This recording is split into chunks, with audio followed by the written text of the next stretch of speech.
Hello et bienvenue dans une nouvelle vidéo. Aujourd'hui, je vais vous parler de mes top teints 2024, partie 2. Dans la première partie, on a donc parlé de mes tops plutôt en base de teint, primer, fond de teint anti-cerne, poudre. Aujourd'hui, on va se concentrer sur les produits pour le teint coloré, donc les bronzers, blush, highlighter. Il y a pas mal de choses et tout comme pour la première partie, le luxe sort un petit peu vainqueur et il y a eu pas mal de découvertes très intéressantes, malheureusement un peu chères. Et on va commencer avec les bronzers et un bronzer très cher que j'ai testé cette année et que j'ai adoré cette année, que je trouve vraiment incroyable. C'est le bronzer stick de chez Dior. Et pourtant, franchement, les bronzer sticks, c'est pas forcément mes formulations et mes méthodes d'application préférées, mais celui-ci, ils se font avec une facilité déconcertante et pourtant il est là, il est joli, donc c'est vraiment un produit qui se travaille très facilement. C'est aussi un produit qui a un très joli fini. On n'est pas sur un fini à 100% mat, on n'est pas sur un fini velouté, on n'est pas non plus sur un fini dewy, lumineux, on est sur un fini parfait. Voilà, c'est un fini parfait, il n'y a que comme ça que je peux le décrire, parfait pour moi en tout cas et pour ce que j'aime dans mon make-up. Mais c'est vraiment juste un bronzer qui se fond très bien et ouais, qui va être joli dans n'importe quel teint. Peu importe qu'on veuille faire un teint beaucoup plus travaillé et intense ou si on veut faire un teint plus naturel, il s'entend bien avec tous les produits. Il est juste, vraiment pour moi, c'est le bronzer de l'année. Un autre bronzer qui franchement le suit de pas très loin et qui heureusement est un peu moins cher, c'est pas le moins cher mais il est un peu moins cher quand même, c'est le Dew Bronze de chez Sailk que j'ai dans la teinte Sand.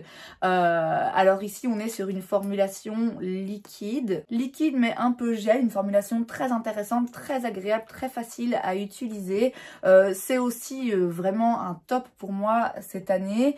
La différence avec celui de chez Dior que je vais aussi vous swatcher d'ailleurs pour vous montrer, c'est que je pense que celui de chez Dior, il peut vraiment convenir à tout le monde. Il est un petit peu plus froid, mais une fois qu'on le fond dans le teint, il n'est pas non plus trop froid à mon goût. Celui de chez Dior, je vous disais, pour moi, en termes de texture, il peut vraiment convenir à tout le monde. Peu importe que vous ayez la peau sèche, grasse ou entre les deux, il peut vous aller. Celui de chez Sailk, clairement, si on a la peau grasse, je pense qu'on va pas aimer parce que ça va être un petit peu trop dewy et un peu trop lumineux. Mais moi, je le trouve vraiment très très joli, justement pour son côté dewy qu'il est, mais sans l'être trop non plus. C'est pas un lumineux pailleté, c'est pas un truc dewy qui dégouline et qui donne l'impression qu'on a transpiré, mais c'est juste...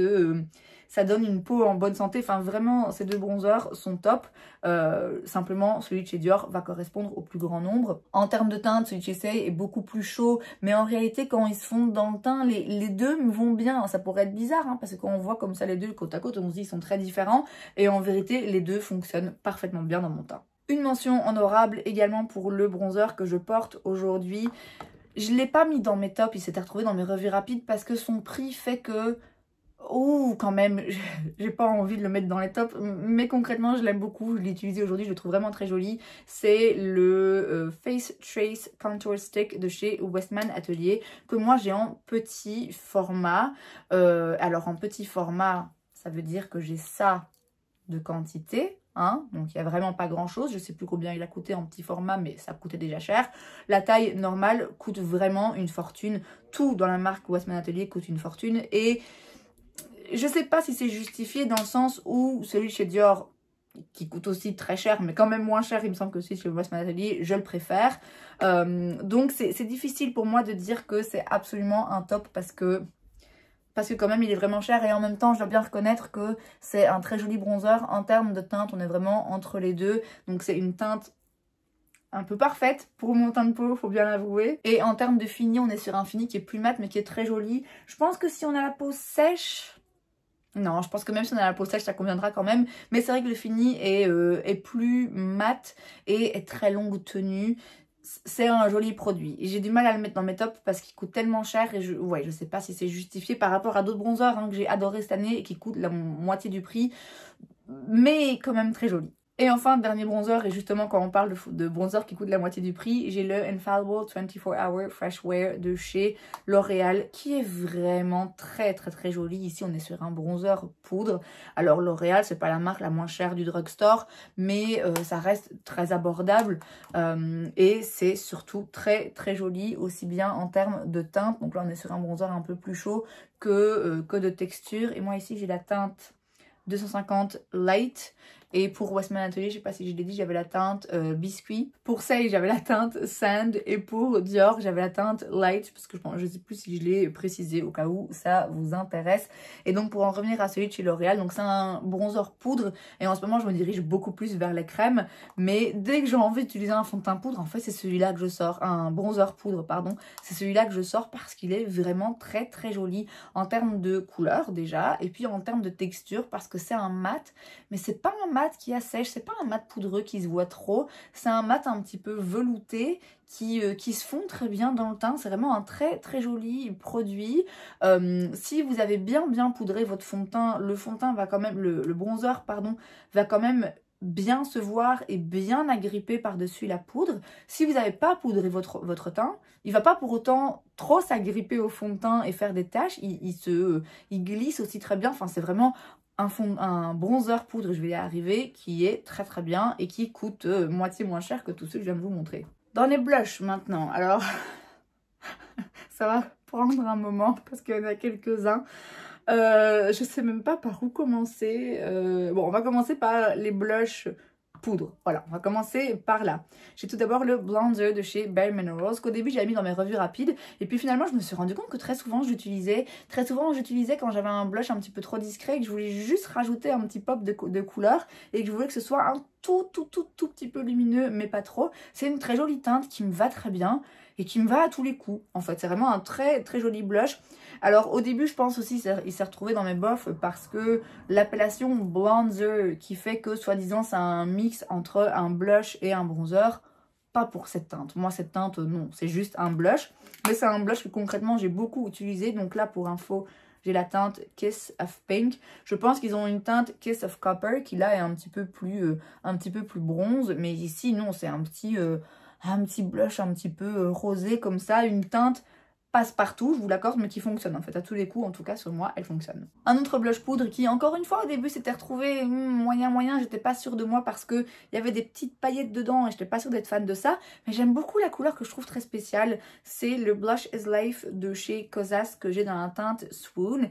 Et je vous dis, je sais pas si vous verrez à l'intérieur, il y a de temps en temps des toutes petites paillettes, mais qui se voient et qui n'ont pas l'air d'être bien intégrées à la formulation. Et je me disais, ouh, ça c'est un peu bizarre, mais en vrai dans le teint ça se remarque pas tellement. Oui, on voit de temps en temps une petite paillette, mais c'est pas du tout choquant. Et en fait j'aime beaucoup la teinte, et c'est pas le genre de teinte que j'ai beaucoup dans ma collection. C'est un petit peu plus froid, mais c'est pas exagérément froid non plus. C'est ni trop rouge ni trop rose, c'est vraiment juste une teinte que j'aime beaucoup et que je vous dis je trouve pas forcément ailleurs. Et je trouve que la formulation est très réussie. Oui, il y a quelques petites paillettes qui au début m'ont un peu surpris, mais finalement je l'ai beaucoup utilisé. Pareil, j'aime bien parfois en rajouter juste une petite touche quand je voulais faire ressortir un petit peu mes joues. C'est vraiment une jolie couleur et une jolie formulation. Et un blush poudre qui tout de suite, immédiatement, s'est retrouvé dans mes tops et qui, je vous avoue, était dans mes tops avant même que je l'ai acheté pour moi-même. Enfin, c'est pas moi qui me le suis acheté, c'est Sandrine qui me l'a offert. Mais avant même que je l'ai moi dans ma collection, je savais que ce serait un top parce que j'avais déjà beaucoup utilisé sur des clientes quand je travaillais chez Sephora. Il s'agit du Rosy Glow de chez Dior que j'ai dans la teinte 001 Pink. Donc merci à toi Sandrine. Alors c'est un blush, quand on le voit comme ça, on se dit ouf. Et puis quand on le swatch et qu'on fait juste le swatcher comme ça, on se dit mais enfin il n'y a rien du tout. Et en fait si il y a, mais c'est juste que c'est très discret et c'est vraiment un blush en fait qu'il faut, pour que ça fonctionne on peut pas le swatcher. Voilà, pour que ça fonctionne il faut qu'on prenne un pinceau, qu'on l'applique sur les joues et qu'on voit tout de suite le résultat que ça donne, aussi bien en termes de couleur qui est juste parfaite. On dirait pas comme ça hein, mais je vous assure c'est le blush rose parfait, et aussi en termes de fini, parce que c'est pas un mat qui tombe à plat, mais c'est pas un lumineux, c'est un blush qui tient très longtemps, et c'est un blush qui, à un moment donné, tout le monde adorait. Il y a eu un moment où, justement, on voyait plein de gens qui le swatchaient et qui disaient « Ah, mais le blush est inexistant ». Non, le blush n'est pas inexistant, c'est juste pas un blush qui a été pensé pour que quand tu fais un swatch sur Instagram, ce soit joli. C'est un blush qui a été pensé pour être joli quand il se travaille dans le teint correctement. Et quand il se travaille dans le teint correctement, il est absolument splendide. Il peut se glacer un petit peu vite, ça c'est vrai, mais voilà, comme plein d'autres produits, s'il se glace, on gratte un peu et le produit réapparaît normalement. Moi, le mien, c'est pas du tout glacé, hein, mais c'est vrai qu'en magasin, je remarquais parfois il se glaçait un petit peu facilement. Après en magasin ils sont là ouverts pendant parfois des semaines. C'est vraiment un blush qui est très apprécié pour de bonnes raisons. Il faut pas se laisser effrayer par le fait qu'il swatch très mal parce qu'il est très beau dans le teint. Ensuite en blush crème et blush liquide, j'ai tout d'abord le Soft Pop Plumping Blush Veil de chez Makeup by Mario que j'avoue j'ai pas utilisé depuis longtemps. Il faut que je le remette dans ma rotation là, parce que ça fait un moment que je l'ai pas utilisé. Moi j'ai la teinte Rose Crush, en plus il aurait vraiment bien été avec ma tenue d'aujourd'hui. Un peu plus pigmenté celui-ci, mais ils se font très bien. En fait, quand on fait le swatch comme ça, en plus comme c'est une couleur foncée, il a l'air impressionnant. Mais quand on travaille, c'est vraiment un blush qui se fond très bien. Ça a un côté un petit peu, comment dire, un peu lumineux, mais pas trop non plus. Je vous dis, quand vous allez le swatcher, vous allez avoir l'impression que c'est un peu trop baume et trop émollient, mais en fait pas du tout, parce que je vous dis, une fois que vous l'avez travaillé dans le teint, ils se font vraiment bien à la peau et du coup il est moins moins émollient qu'il n'y paraît. C'est vraiment un très joli blush, mais je vous avoue que je l'ai un peu délaissé ces derniers mois. Je l'ai découvert en début d'année, depuis je l'ai un peu oublié, mais ça reste une très belle découverte pour moi cette année. Très belle découverte aussi cette année que j'ai redécouvert récemment quand je l'ai sorti pour faire cette vidéo. C'est le Flush Balm de chez Merit. Moi j'ai la teinte Fox et pareil, hein, je vous dis, comme chez Makeup by Mario, j'avais un petit peu oublié parce que j'ai découvert plein d'autres blushs, hein, forcément, depuis.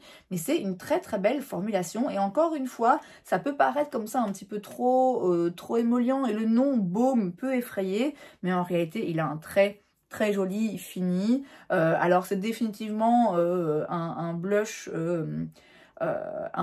crémeux qui a un fini un peu plus dewy. Donc si on a la peau vraiment grasse, je sais pas si ça va convenir, mais j'ai quand même l'impression qu'il est tellement joli en termes de texture, en termes de couleur et dans la façon dont ils se font dans le teint. J'ai pas non plus envie de dire, si vous avez la peau grasse, évitez-le parce que je le trouve vraiment très beau. C'est malheureusement pas une marque à laquelle j'ai accès ici, je l'avais acheté à New York. Et en même temps, tant mieux, parce que j'ai vraiment bien aimé la formulation et franchement, si je pouvais avoir plusieurs couleurs, j'aurais plusieurs couleurs. Or, vous allez le voir, j'ai déjà assez de blush. Ensuite, chez Huda Beauty, j'ai adoré leur blush filter que j'ai dans la teinte Watermelon Pop.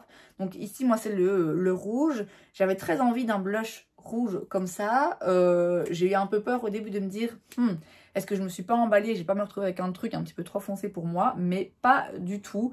Alors au début quand j'ai utilisé, j'étais plus bronzée, mais même quand je suis plus claire de peau, ils se font très très bien. Alors là, ça, on ne dirait pas, mais je vous assure qu'ils se font très bien. Et effectivement, il est un peu lissant.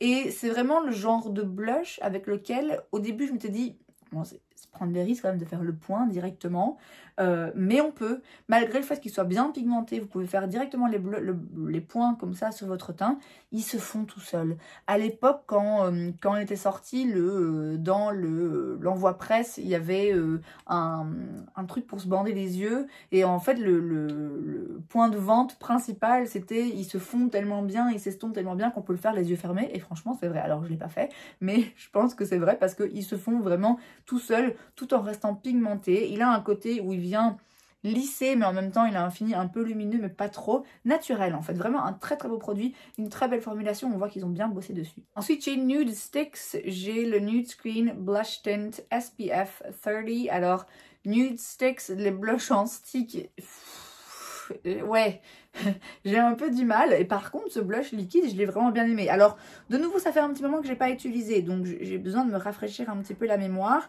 Mais dans mes souvenirs, c'était surtout la couleur qui faisait que je l'utilisais beaucoup parce que j'avais l'impression de ne pas avoir ce genre de rosé énormément dans ma collection. Et je trouvais qu'il se fondait très bien.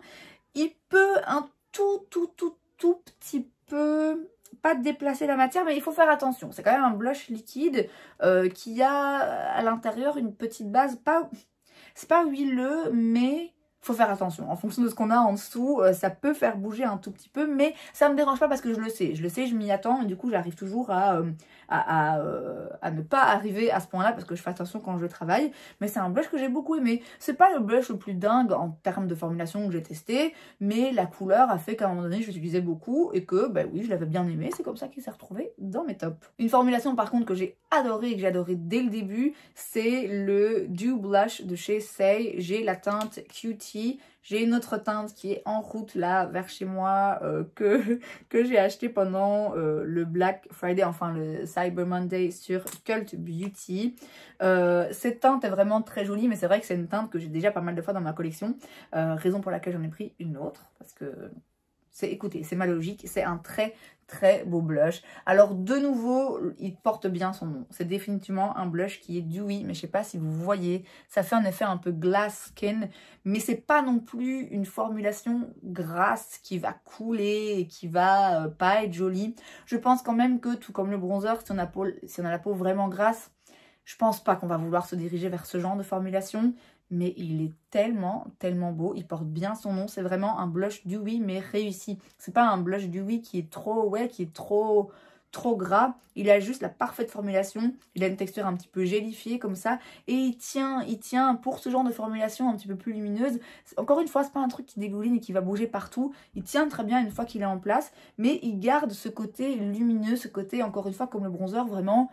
Juste, on a l'impression d'avoir une peau en hyper bonne santé, hyper hydratée, juteuse. C'est vraiment un produit que j'ai adoré. Et une mention honorable parce que je l'ai beaucoup aimé aussi, mais la couleur très semblable à celui de chez Saie fait qu'il est un petit peu passé à la trappe. C'est le Make Me Blush Liquid Blush de chez Yves Saint Laurent. La formulation est vraiment très réussie. On est donc sur un blush liquide, et je sais pas si vous voyez, mais... c'est vraiment très similaire en termes de couleur. Et c'est vrai que j'ai tellement aimé celui de chez Saie que quand je voulais mettre ce genre de couleur, c'est celui-là qui l'emportait. Mais celui-ci est aussi très bien. On est sur une formulation un petit peu plus mate, mais encore une fois, c'est pas un mat qui tombe à plat. C'est une formulation en fait qui va bien s'entendre avec tout. C'est-à-dire que si vous voulez faire un teint hyper dewy, lumineux, très naturel, il va bien fonctionner dedans. Si vous voulez faire un teint très mat, hyper intense et bien travaillé, il va bien fonctionner dedans. C'est vraiment un blush qui va aller pour le coup à tout le monde. À tout le monde en fonction, peu importe le type de peau, à tout le monde, peu importe le genre de make-up qu'on aime faire, à tout le monde, peu importe le genre de pigmentation à laquelle on veut arriver, parce qu'il peut se construire, il peut aussi très bien se fondre. Très belle formulation qui a un peu souffert de la comparaison avec celui de chez Saie. J'hésite franchement à en prendre une autre couleur, j'ai réussi à me retenir jusqu'à présent parce que, encore une fois, beaucoup de blush, mais c'est une très belle formulation et si vous hésitiez, franchement vous pouvez y aller. Je préfère celui de chez Saie parce que je trouve qu'il est beaucoup plus spécial, mais celui de chez Saie, encore une fois, il va pas aller à tout le monde alors que celui-là oui. Et enfin, comment est-ce que je pourrais parler de mes blushs de l'année? Je ris parce qu'ils sont tous devant moi et vraiment j'ai des problèmes sans parler de mes blushs Patrick. J'en ai quand même 5 hein. 5. Alors, on va aller dans l'ordre. J'ai commencé par la teinte She's So LA qui, très franchement, pourrait être un rien foncé pour moi et qui, au moment où je l'ai acheté, je m'étais dit, je sais pas si c'est le genre de couleur que j'ai envie de porter en ce moment parce que c'était au printemps. Or ça, pour moi, c'est plutôt une couleur que je vais porter l'été pour avoir un look un petit peu bronze ou automne-hiver quand c'est des teintes qui, je trouve, s'y prêtent un petit peu plus. Dans celui-ci, du fait qu'il soit plus foncé, j'ai beaucoup plus utilisé le côté crème que les deux ensemble, mais la formulation m'a impressionnée, m'a tellement impressionnée que du coup j'en ai acheté d'autres. Donc un petit point sur cette formulation en effet. Donc le principe de ces blushs, c'est qu'on utilise d'abord la poudre, ce qui est complètement contre-intuitif par rapport à ce qu'on apprend sur le make-up depuis toujours. Donc d'abord on utilise la poudre et par-dessus on applique le côté crémeux et en fait ça fonctionne. Et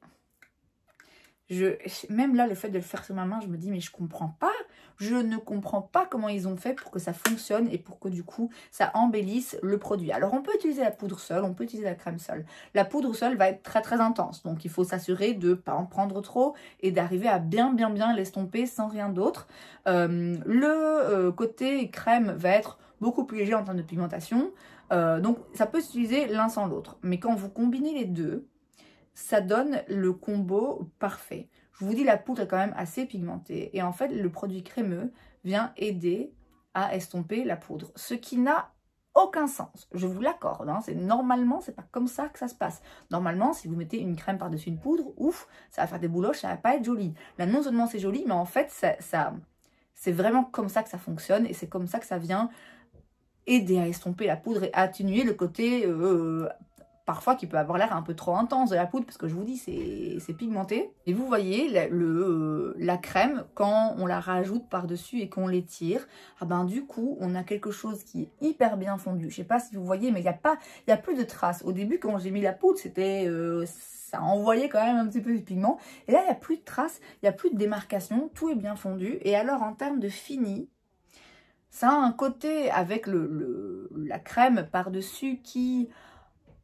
fait un côté un petit peu lumineux, mais pas lumineux brillant, mais juste, vous voyez bien, ouais, une jolie peau, bien hydratée, et en même temps, ça lisse, ça donne un effet satiné qui parfait la peau. Je n'ai jamais rien vu de tel, il est absolument, absolument incroyable, au point où je vous dis, j'ai fini par en rajouter plein d'autres teintes, dont une pour laquelle je me suis un petit peu plantée et je l'avais mis dans mes flops. Alors le produit est incroyable, mais je l'avais mis dans mes flops pour me rappeler que quand même j'ai la peau claire, faut pas que je m'emballe, surtout pour ce genre de formulation. J'avais pris la teinte She's Vibrant et alors la première fois que j'ai utilisé, c'était en vlog et je me suis dit ouh merde, parce que même si ben oui ok le côté je sais pas si vous voyez le truc, la crème aide à estomper la poudre. Oui, mais enfin, quand c'est ce genre de teinte, c'est quand même sur mon teint. Vous voyez, ça estompe, hein, c'est très joli. Ça permet de bien travailler, mais ça reste hyper intense. Et pourtant, j'étais bronzée. Hein. J'étais vraiment bronzée, mais... c'est un peu trop pour moi. Je la garde quand même, hein, parce que je l'aime trop.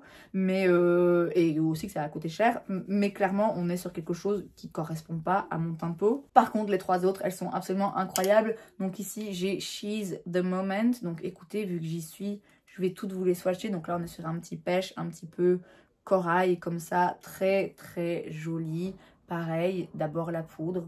Ensuite, la crème qui va venir vraiment aider à estomper et à tout fondre. Celle-ci, finalement, elle ressemble assez à l'autre. C'est juste que l'autre, elle est plus rouge rosée et beaucoup plus foncée, beaucoup plus intense, trop intense sur moi. Ensuite, j'ai pris la teinte Just Enough, qui est un petit rosé très, très, très joli et un peu plus clair, même si c'est vibrant, hein, c'est des couleurs qui se voient. Mais c'est vrai que du coup, c'est un petit peu plus mettable que l'autre, là. Et de nouveau... la crème, là, un petit peu plus foncée que la poudre et qui vient aider à tout estomper et qui donne juste... Vraiment, les couleurs, déjà, rien que les couleurs sont très, très jolies. Certaines, je vous dis, hein, vibrantes, il faut vraiment faire attention à pas s'emballer, contrairement à moi. Mais en fait, les formulations sont incroyables. Ça donne un résultat complètement dingue et ça tient, c'est juste fou. Et la dernière que j'ai achetée, c'est la Not Too Much, que je pense que j'ai même plus... je l'ai pas mis dans mes tops quand je l'ai acheté et testé en novembre, parce que je me suis dit, bon c'est bon, là ils ont compris. Et là on est sur un nude juste parfait, vraiment un nude. J'ai pas trop rosé, pas trop pêche, juste une couleur... Vraiment, écoutez, si vous avez besoin d'une preuve du fait que je suis dingue de ces blushs, ben voilà, il y en a 5. Et je pense que s'il ressortait d'autres couleurs, sûrement que je voudrais les acheter aussi. C'est le blush de l'année. C'est pas du tout le blush de cette année, hein, parce que ça fait des années qu'ils sont sortis ces blushs. Les 3 dernières teintes qu'il a sorties, il me semble qu'elles sont plus récentes quand même. Il me semble que ouais, ça c'était peut-être bien cette année, mais c'est pour moi vraiment, c'est ma découverte ouais, de cette année en termes de blush, je les adore. Et enfin, on va terminer avec les highlighters. Alors, j'ai tout d'abord 2 highlighters de chez Clio. Franchement, de très très très belles formulations. J'ai commencé par tester le Clio Prism Highlighter dans la teinte Gold Sheer. Au début, quand j'ai testé, il était un petit peu trop clair pour moi, mais maintenant, il est vraiment très bien. Et c'est des très très jolis finis. J'ai encore plein de blush sur ma main parce que ça part pas. Très très jolis finis qui se fondent très bien, qui donnent un effet hyper lumineux et en même temps pas... ouais, c'est pas qu'on voit pas où il commence, où il finit, mais ouais, ça peut rester assez naturel, très bien se fondre dans le teint. Et ensuite, j'ai testé le Clio Prism Highlighter Duo. Donc là, c'est 2 highlighters, ça me paraît logique. Dans l'harmonie Cream Fizz, j'ai foutu mon ongle dans celui-là, mais c'est pas grave. On a un côté plus highlighter classique et on a un côté où c'est un petit peu pailleté, mais c'est des paillettes très très fines et ça donne quand même un effet un petit peu mouillé. Je sais pas si vous verrez grand chose, mais c'est vraiment très très très joli. Moi je les ai trouvés sur Yes Style.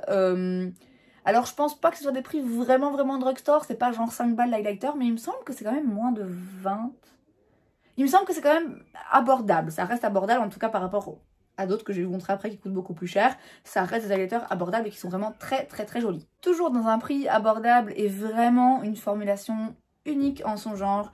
J'ai le Super Shock Highlighter de chez Colourpop que j'ai dans la teinte Flexitarian. Franchement, je voudrais en avoir plus. Je voudrais en avoir plus parce que celui-ci, alors il est très joli, mais la teinte a un tout petit peu trop blanche. Pour moi, j'aurais aimé une teinte un petit peu plus champagne et dorée. Mais la formulation de ce produit fait qu'il est vraiment, vraiment unique. C'est pas du tout une nouveauté, hein, les Super Shock de chez Colourpop. Mais moi, je les ai découverts cette année. Enfin, je les ai découverts en décembre. Mais du coup, je les ai mis dans les tops de cette année. Et c'est vraiment une formulation entre... c'est une crème, mais en même temps, c'est pas une... C'est quand même un fini un peu poudre. C'est entre les deux, c'est les Super Shock tout simplement. On sait, hein, maintenant ça fait un moment qu'on les connaît, on sait qu'ils sont très spéciaux et qui méritent vraiment leur place au top parce que c'est un produit unique en son genre. J'ai jamais trouvé quelque chose de similaire et c'est très très joli. Bon, on va malheureusement maintenant parler de produits un petit peu beaucoup plus chers, mais malheureusement très beaux aussi. Tout d'abord le Hollywood Glow Glide Face Architect Highlighter de chez Charlotte Tilbury dans la teinte Pillow Talk Gold.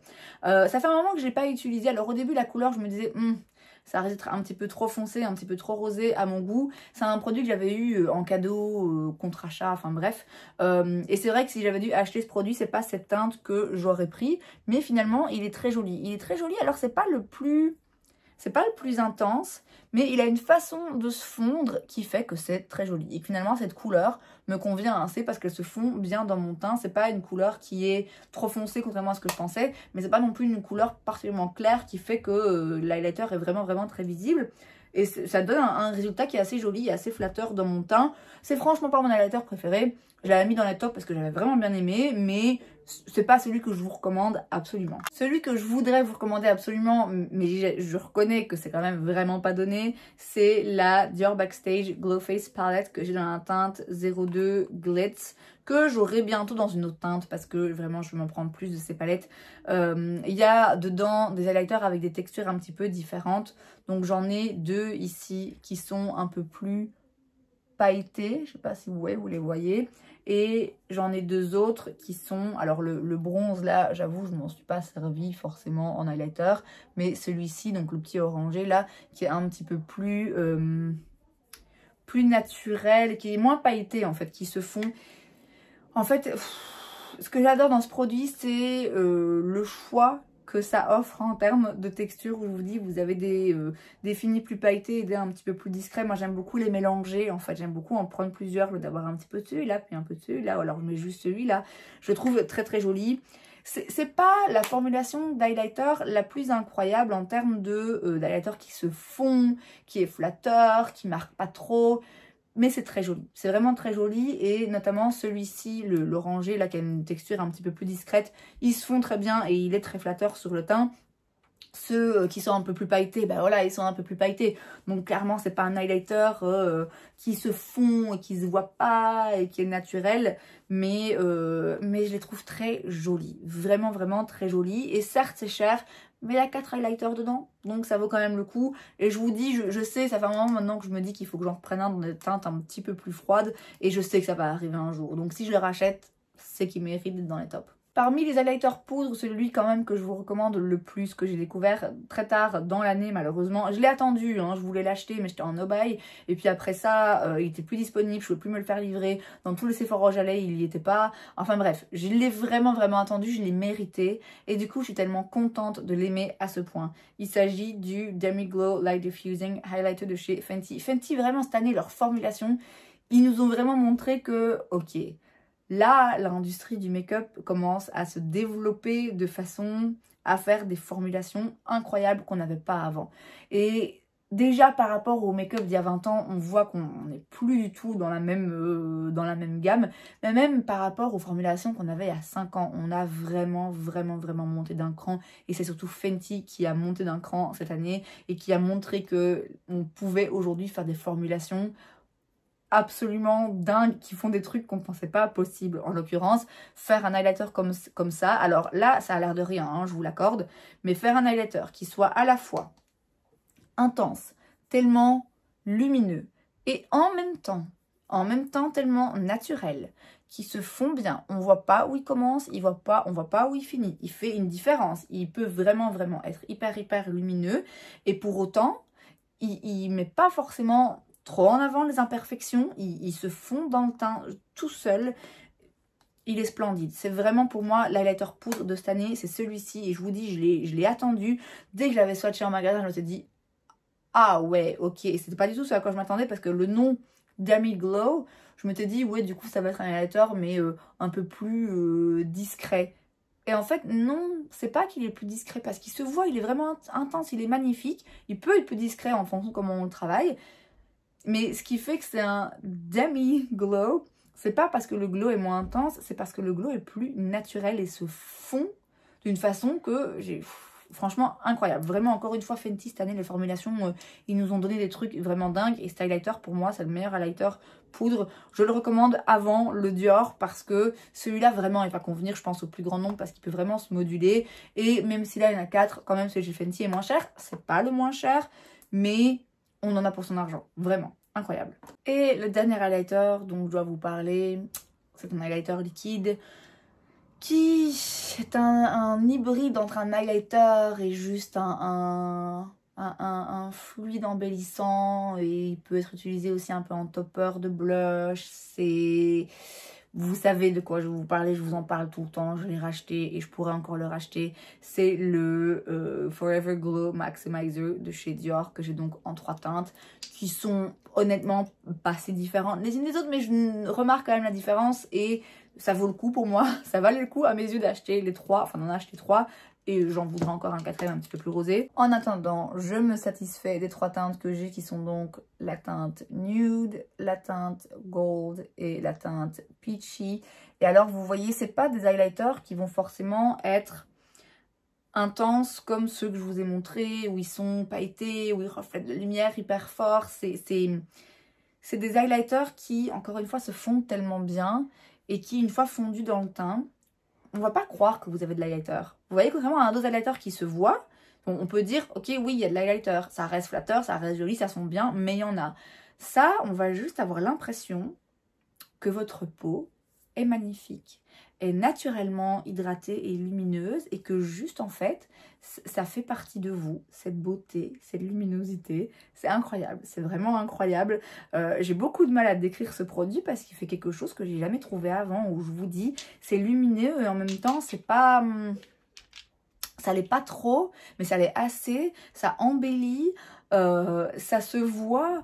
Je vois vraiment une différence. En même temps, ça a tellement l'air de faire partie de ma peau, en fait. C'est absolument incroyable. Ça coûte franchement cher. Et si ce que vous cherchez, c'est un résultat hyper impactant de « waouh, j'ai de l'highlighter », c'est pas ça qu'il vous faut. Mais si vous voulez une petite touche en plus à votre maquillage, ou vous voulez que votre peau soit juste splendide, alors oui, c'est ça qu'il vous faut. Je le trouve vraiment incroyable. Je vous dis, je pense que je vais m'en reprendre une teinte un petit peu plus rosée. Il me semble qu'ils en ont une teinte blanche qui est plus pailletée, donc qui peut-être plaira un petit peu moins en termes de fini.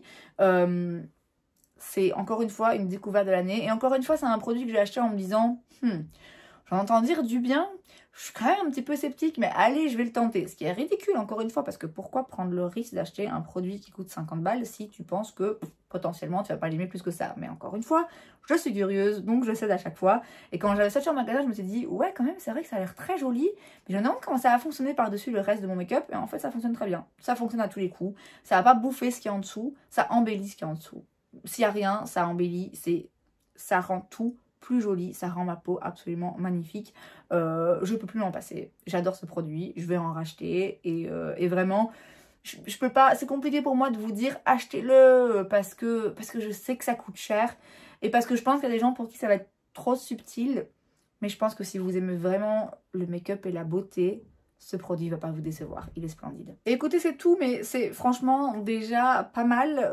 Il y a eu vraiment pas mal de tops dans les produits teints, il y a eu beaucoup de produits teints qui sont sortis et je m'estime heureuse d'avoir testé des produits que j'ai adorés et qui se sont retrouvés dans mes tops cette année. Et pour certains, vous l'avez vu, dans mes tops, globalement juste des produits que je pense que je vais continuer à utiliser dans les années à venir. C'est donc tout pour cette vidéo, j'espère que ça vous a plu. Si c'est le cas, n'hésitez pas à laisser un like. Vous pouvez aussi vous abonner à ma chaîne parce que c'est gratuit, donc pourquoi pas. Et moi, je vous vois la prochaine fois. Bye.